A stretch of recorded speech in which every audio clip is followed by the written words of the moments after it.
আসসালামু আলাইকুম ওয়া রাহমাতুল্লাহ। আল্লাহ সুবহানাহু ওয়া তাআলা রাসূল সাল্লাল্লাহু আলাইহি সাল্লামকে বলেছেন বেশি দোয়ার কথা, রব্বি জিদনি ইলমান, আমার জ্ঞানকে বৃদ্ধি করুন আল্লাহ।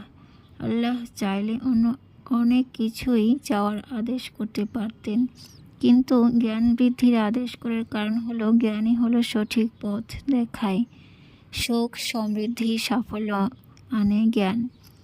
সৎ কাজের নির্দেশের চাইতে জ্ঞানবান হবার প্রাবল্যতা অনেক।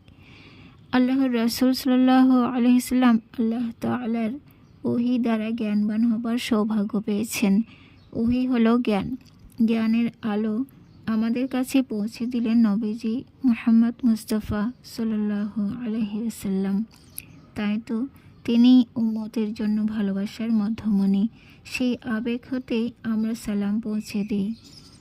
আসসালামু আলাইকুম ইয়া হাবিবুল্লাহ, আসসালামু আলাইকুম ইয়া নবিয়ুল্লাহ, আসসালামু আলাইকুম ইয়া খাতামান নবিয়িন, আসসালামু আলাইকুম ইয়া রাহমাতুল লিল আলামিন, আসসালামু আলাইকুম ইয়া খলিলুল্লাহ, আসসালামু আলাইকুম ইয়া রাসূলুল্লাহ, ইয়া শাফিউল আম্বিয়া, ইয়া সাইয়্যিদুল মুরসালিন। আল্লাহুম্মা সাল্লি আলা সাইয়্যিদিনা মুহাম্মাদিন ওয়া আলা আলি সাইয়্যিদিনা মুহাম্মাদিন ওয়া বারিক ওয়া সাল্লাম।